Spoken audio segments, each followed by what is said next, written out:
পাঠশালা যাব ওলাইছো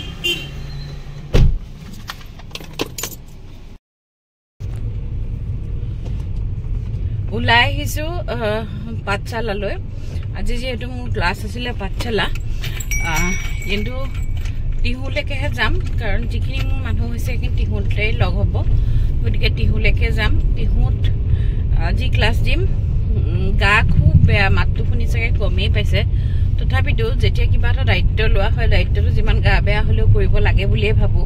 গতিকে হেয়া ওলাই আহিছো হেয়া আমাৰ লৰাখন হেয়া একেলগে তিনিওটা ওলাই আহি ক্লাছ দিম ক্লাছ কৰি যিমান পাৰো সোনকালে ঘূৰি আহিবলৈ চাম কাৰণ কামো আছে অকমান যিমান পাৰো সোনকালে আৰু গাটো ভাল নাথাকিলে একো কৰিয়ে শান্তি নালাগে তথাপিতো দায়িত্বটো বুজি পাওঁ দায়িত্ব বুজি পেলাই ওলাইছো আৰু কি কৰি যাওঁ জনাম একো ঘৰৰ পৰা এনেই ওলাই আহিছো একো খোৱা নাই তাৰ কাৰণে অকমান কিবা পেকিং কৰি লৈ আহিছো যেহেতু জলকৈ যাওঁ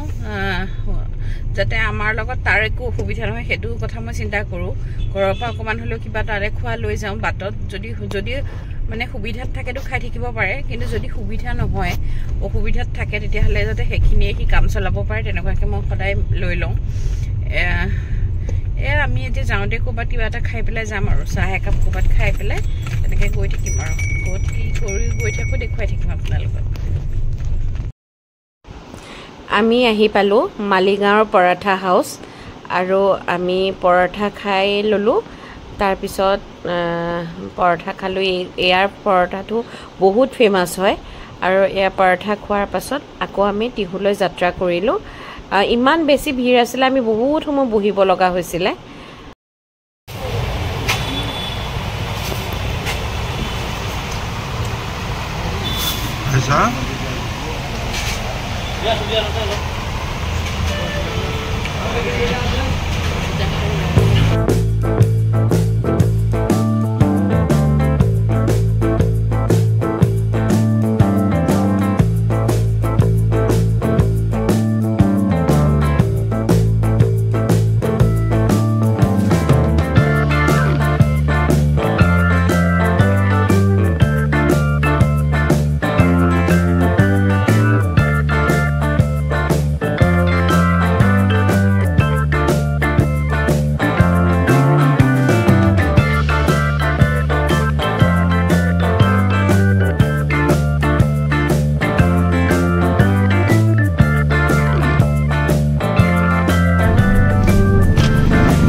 যিহেতু টিহুত মোৰ পৰা দুগৰাকীয়ে শিকিছিলে আৰু তেখেতসকলে খুব ধুনীয়াকৈ দুইগৰাকী আয়ত্ব কৰিব পাৰিছিলে ভাল লাগিছিল তেওঁলোককো শিকাই আৰু যেনেকৈ কৈছিলোঁ একদম ঘৰুৱাভাৱে তেওঁলোকৰ লগত মই ক্লাছটো কৰিছিলোঁ মোৰ যিহেতু গাটো খুব বেছি বেয়া আছিলে আপোনালোকে দেখিছে মই গাড়ীত যাওঁতে পিছৰ সিটটোত একদম শুই গৈছিলোঁ কথা ক'বলৈ মন যোৱা নাছিলে কিন্তু তেওঁলোকক ক্লাছ দিয়াৰ সময়ত নাজানো ক'ৰ পৰা কেনেকৈ ইমান এনাৰ্জি পালোঁ যেনেকৈ কৈছিলোঁ তেওঁলোকে তেনেকৈ আয়ত্তও কৰি গৈছিলে সেইকাৰণেও কিজানি মোৰ খুব বেছি ভাল লাগিছিলে আৰু একদম মানে সহজতে শিকি গৈছিলে দুইগৰাকীয়ে আৰু এতিয়া এইটো যিহেতু ভিডিঅ'টোৰ অলপ দিনো হ'ল আৰু এতিয়া তেওঁলোকে দুইগৰাকী খুব ধুনীয়াকৈ কামো কৰি আছে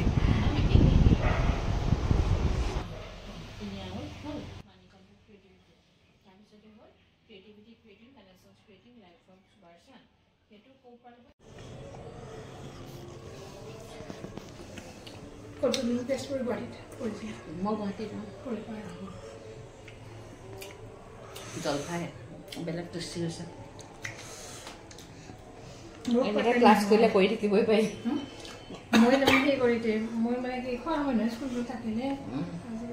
এই বাইদেৱে মোৰ লগত ক্লাছ কৰিছিলে খুব ভাল পাইছিলে আজিও ক্লাছটো বাইদেউৰ ঘৰতে কৰি আছোঁ মানে বাইদেউ সঁচাকৈ খুব ভাল মনেদি ভাল মানুহ যাক কয় বাইদেউ মনেদি ভাল মানুহ আৰু ভাল কৰি আছে কাম কৰি আছে টিহুত কাম কৰি আছে খুব ভাল কাম কৰি আছে গতিকে আজি বাইদেউৰ ঘৰতে ক্লাছ দি আছোঁ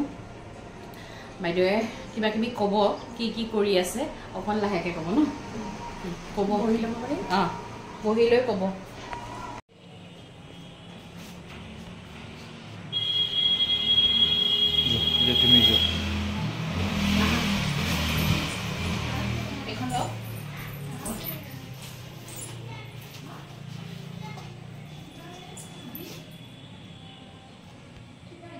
ক্লাছ কৰিলোঁ দুইগৰাকী শিকিলে মাক আৰু ছোৱালী হয় কেনেকুৱা লাগিলে ভাল লাগিলে বহুত ভাল আৰু তোমাৰ কেনেকুৱা লাগিলে তাই বোলে খুব ভাল লাগিছে আজিৰ পৰা আইতাকক দিবগৈ ন আৰু আপোনালোকেও যদি টিহুত যিহেতু মই শিকাই আছোঁ কেইবাগৰাকীকো শিকালোঁ আজি তেখেতলোকক শিকালোঁ গতিকে আজিৰ পৰা যদি আপোনালোকে টিহুত কোনোবাই বাৰ্ছ ল'ব বিচাৰে যোগাযোগ তেওঁলোকৰ লগতো কৰিব পাৰিব তেখেতৰ লগত তেখেতৰ ফোন নম্বৰটো তেখেতে কৈ দিয়ক আপোনালোকে সেইটো নম্বৰ নোট কৰি ল'ব যদি আপোনালোকে বিচাৰে ফোন কৰি পেলাই তেওঁৰ পৰা বাৰ্ছ ল'ব পাৰিব 8638502868 এইটো নম্বৰ আপোনালোকে কল কৰিব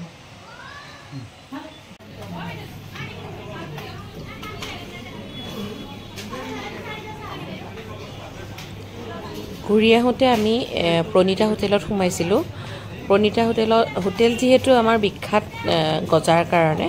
গতিকে গজা ল'লোঁ আৰু মোৰ খুব চাহৰ টেণ্ডেঞ্চি আহিছিলে সেইকাৰণে একাপ চাহো খালোঁ সঁচাকৈ ইয়াৰ গজা খুবেই ভাল লাগে আমি যেতিয়াই সেইফালেদি যাওঁ তেতিয়াই লওঁ আৰু প্ৰণীতাৰে এটা ছেকশ্যন এয়া বিস্কুট এনেকুৱাবিলাকৰ হয় আৰু তাৰ পৰা বিস্কুট লওঁ আমি যেতিয়াই যাওঁ বেকাৰী বিস্কুট লওঁ সেই বেকাৰী বিস্কুট ল'লোঁ খুব ভাল লাগে ইয়াৰ বেকাৰী বিস্কুটখিনিও আমি বিশেষকৈ দুবিধ আছে সেই দুবিধেই লোৱা হয় সেই দুবিধ বহুত ভাল পাওঁ আমি ইয়াত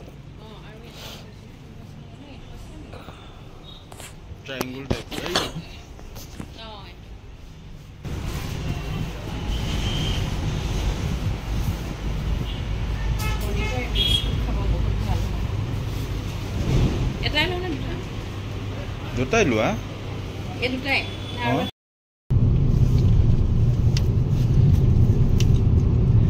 এয়া আমি পাঠশালাৰ পৰা মানে টিহুৰ পৰা আমি আহি আছোঁ এতিয়া গুৱাহাটী গৈ আছোঁ গুৱাহাটী গৈ পাই মই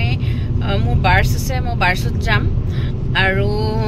দিনটো গ'ল ভালে ভালে গাটো খুব বেছি বেয়া আছিলে কেনেকৈ মই গুৱাহাটীৰ পৰা আহি পেলাই টিহু পালোহি মই একোৱে গম নাপালোঁ গমেই নাপালোঁ মানে গোটেই ৰাস্তাটো শুয়ে আহিলোঁ পিছৰ চিটত আৰু এতিয়া তাৰপিছত যেতিয়া মই বাৰ্ছৰ ক্লাছটো কৰিলোঁ ক্লাছ কৰাৰ পিছৰ পৰাহে সঁচাকৈ মোৰ গাটো বেছি ভাল লাগিছে এতিয়া ঘৰ গৈ আছোঁ ঘৰ গৈয়ে মই আকৌ এঠাইত যাব লাগিব এটা বাৰ্ছৰ কাৰণে বাৰ্ছটো দিবলৈ যাম মানে জীৱনটোত কিমান কি সলনি আহিছে সেইটো একো মানে মই বুজাই পেলাই ক'ব নোৱাৰিম যে কিমান মোৰ সঁচাকৈ সলনি আহিছে গতিকে দিনটো এনেদৰে পাৰ কৰিলোঁ আৰু মানে ভাত খালোঁ তাৰপিছত এতিয়া আহিলোঁ আহি প্ৰণীতাত সোমাইছিলোঁ প্ৰণীতাত চাহ একাপ খালোঁ অকণমান ঘৰলৈ কিবা কিবি মিঠাই বিস্কুট ল'লোঁ লৈ পেলাই এতিয়া আহি আছোঁ আৰু এতিয়া গৈ পেলাই আকৌ এটা ঘৰুৱা জীৱন মানে এজ ইউজুৱেল এটা ঘৰৰ জীৱন পামগে গতিকে আপোনাকে ব্লগটো চাই ভাল পাইছে বুলি ভাবিছো আশা কৰিম আপোনালোকে যিসকলে এতিয়াও সাবস্ক্ৰাইব কৰা নাই সাবস্ক্ৰাইবটো কৰিব যাতে আমাৰ মোৰ জীৱনৰ বিভিন্ন কথা জানাৰ উপৰিও এই আপডেটবিলাক পাই থাকে এক্সেস বাৰ্ছৰ কাৰণে মই ক'ত কৈছো কি কৰিছো এক্সেস বাৰ্ছৰ কাৰণে কাৰ কি ভাল কৰিব পাৰিছো ক'ত ভাল হৈছে এখিনি যাতে আপোনালোকে জানি থাকিব পাৰে গতিকে আপোনালোকে মোক ফলো কৰিবৰ কাৰণে এটো ইউটিউব চেনেলটো সাবস্ক্ৰাইব কৰি দিব থ্যাংক ইউ